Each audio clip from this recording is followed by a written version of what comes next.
Assalamualaikum warahmatullahi wabarakatuh. Perkenalkan, nama saya Viviana Khairunisa, NPM 1804040101, jurusan Ekonomi Syariah kelas C.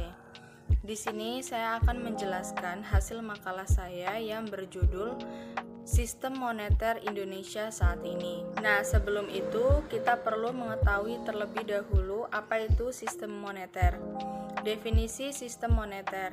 Sistem moneter merupakan sistem yang berfungsi menjaga kestabilan nilai tukar dengan cara membatasi peredaran uang, nilai suku bunga perbankan, dan kepastian serta kelancaran likuiditas institusi pembayaran.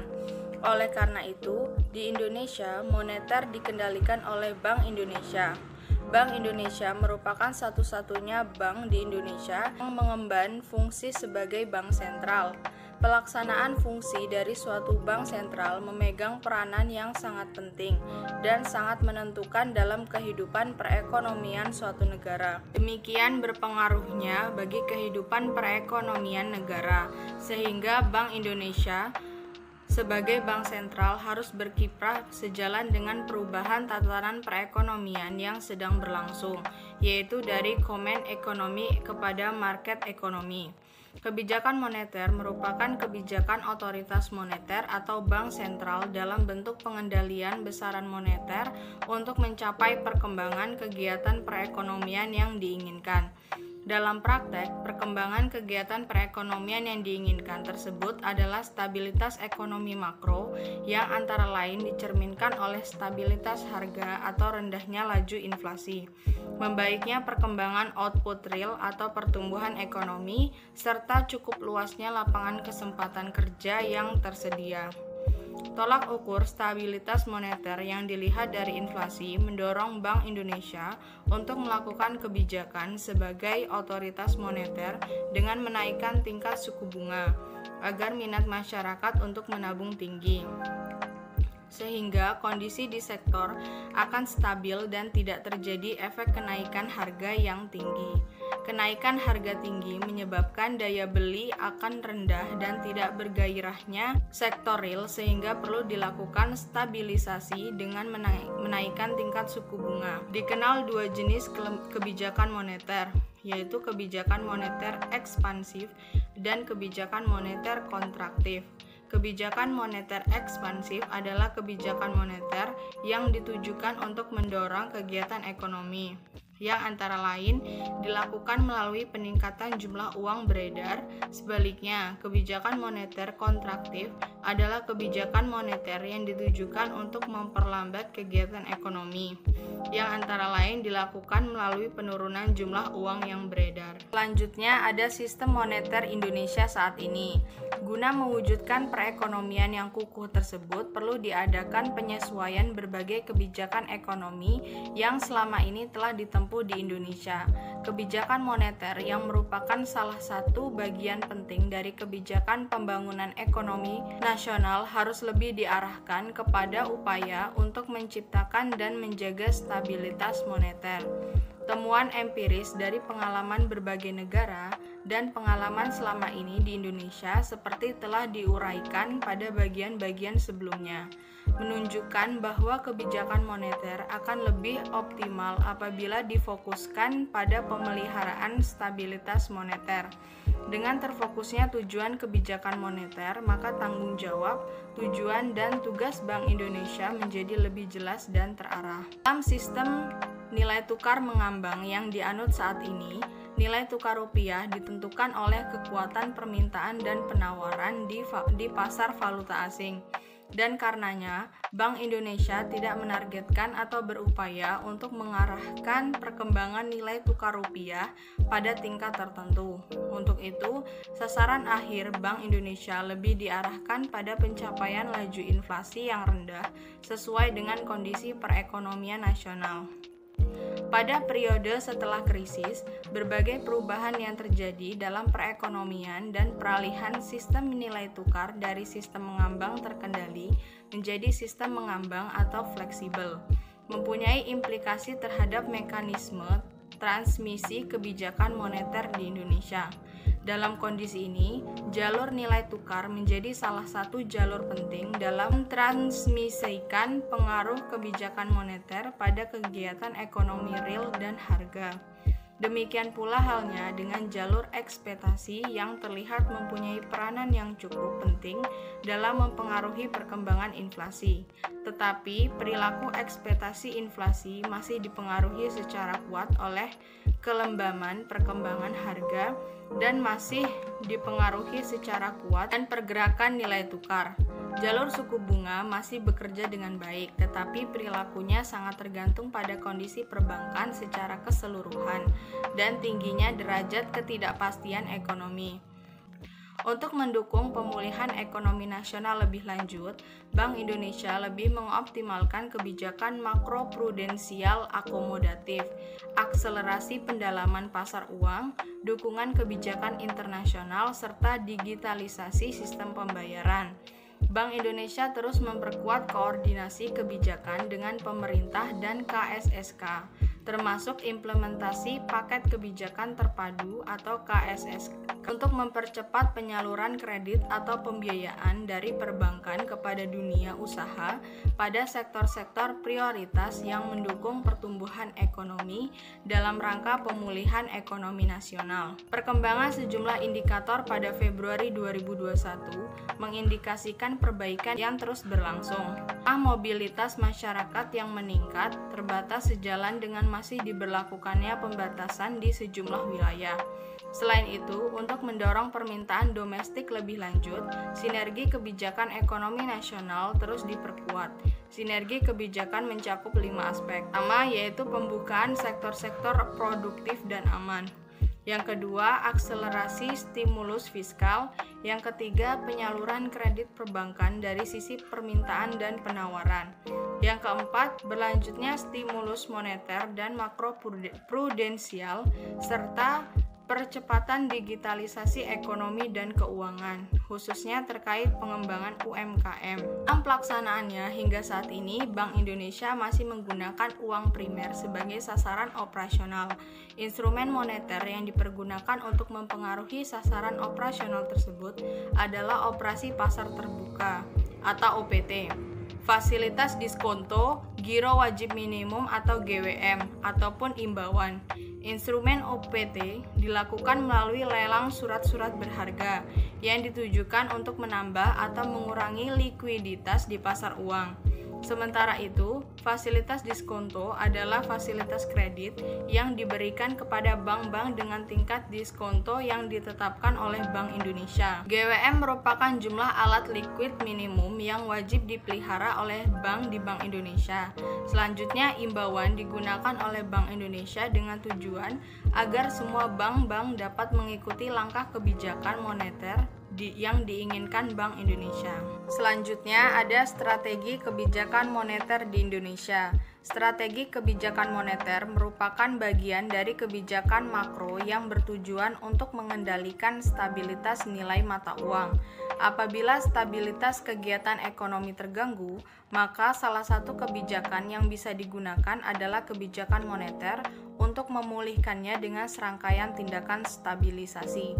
Ada beberapa penyebab kegagalan dalam pengendalian stabilitas nilai uang, yaitu adanya ketidakstabilan pengganda uang, velositas jumlah uang yang beredar, sampai dengan perubahan paradigma mekanisme transmisi kebijakan moneter. Pole mengidentifikasikan 3 alternatif strategi kebijakan moneter, yaitu strategi jangkar uang beredar, strategi jangkar suku bunga, dan strategi kombinasi sistematis antara sasaran volume uang beredar dan tingkat suku bunga.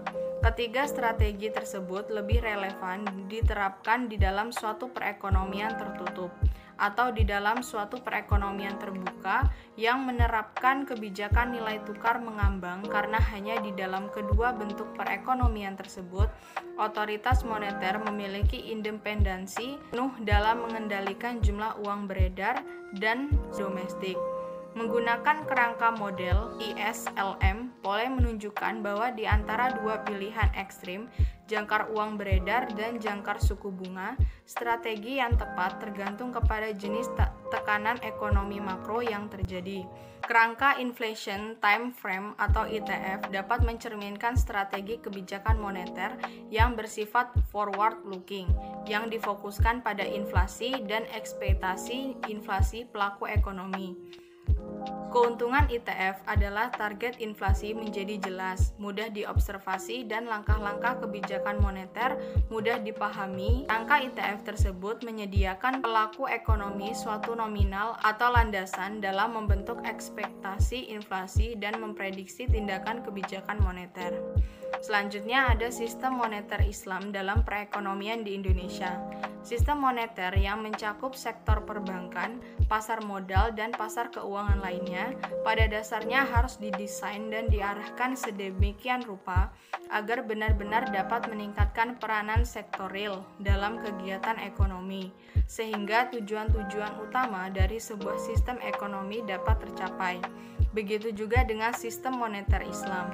Sistem ini diharapkan tidak hanya memperbanyak uang yang beredar, namun bagaimana mampu meningkatkan kinerja sektor real.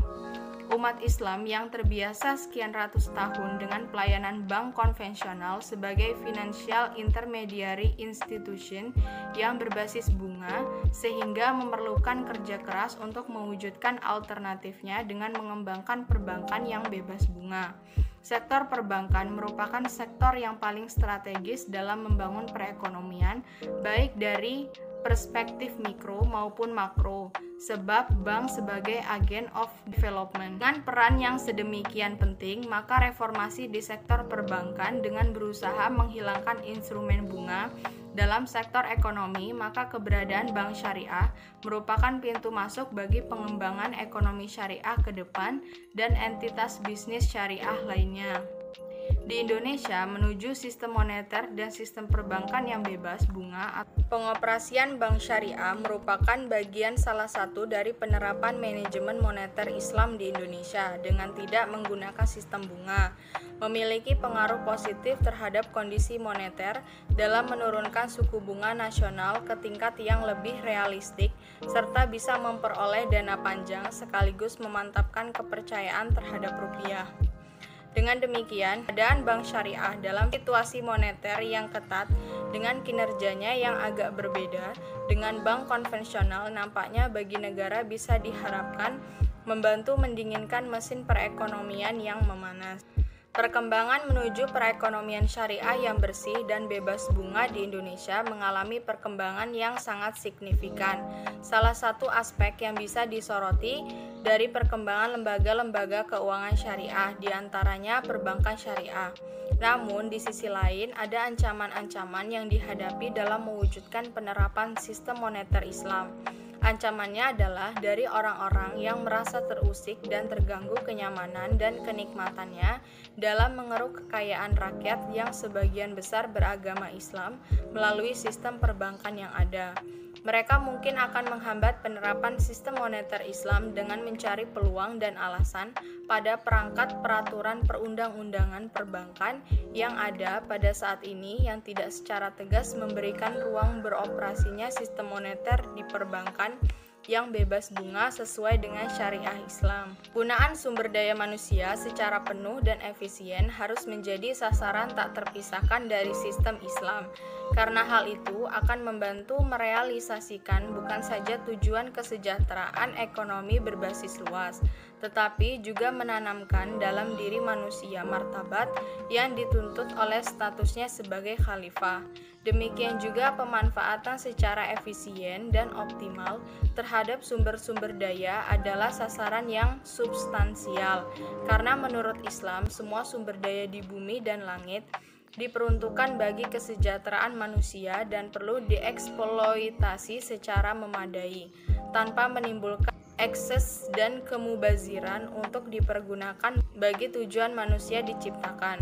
Mereka yang tidak dapat bekerja layak tanpa stigma dan prasangka diberikan bantuan secukupnya yang dimasukkan ke dalam program solidaritas sosial Islam. Pertumbuhan ekonomi yang optimal harus menjadi tujuan alami dari kebijakan-kebijakan yang menimbulkan pemanfaatan sumber-sumber daya manusia dan alam secara efisien dan penuh, serta bagi kesejahteraan ekonomi berbasis luas. Keadilan sosioekonomi terwujud ketika pertumbuhan ekonomi yang tinggi dibarengi dengan distribusi pendapatan yang merata. Selain itu, sistem moneter Islam berupaya supaya tidak ada ketimpangan. Harta harus terdistribusi dan bisa dinikmati oleh seluruh lapisan masyarakat, baik dalam bentuk konsumsi atau distribusi. Di antara sarana yang digunakan untuk mencapai tujuan distribusi antara lain, yang pertama, Islam mensyariatkan akad-akad, baik akad bisnis ataupun akad sosial, agar setiap harta bisa berpindah tangan dari satu pihak ke pihak lain. Yang kedua, Islam membolehkan akad-akad yang sedikit mengandung gharar, seperti akad salam sebagai rukhsah atau keringanan, sehingga harta bisa berpindah kepemilikan dengan akad-akad ini. Yang ketiga, Islam mensyariatkan akad-akad yang bersifat luzum tanpa pilihan, kecuali jika disepakati ada syarat dalam akad. Yang keempat, Islam melarang penimbunan uang, karena jika uang tidak beredar, maka akan mengakibatkan terganggunya keseimbangan keuangan, perdagangan, dan sosial. Yang kelima, Islam melarang setiap bentuk riba, karena menghilangkan sikap simpati perilaku riba terhadap sesama dan karena seluruh tujuannya adalah mendapatkan harta dari sekian banyak orang. Tujuan terdistribusinya harta adalah supaya peredaran uang tidak hanya beredar pada orang kaya saja, namun juga pada seluruh lapisan masyarakat, sehingga harta lebih bisa dimanfaatkan oleh semua lapisan masyarakat. Baik, mungkin itu saja yang dapat saya sampaikan. Kurang lebihnya saya mohon maaf. Saya akhiri. Wassalamualaikum warahmatullahi wabarakatuh.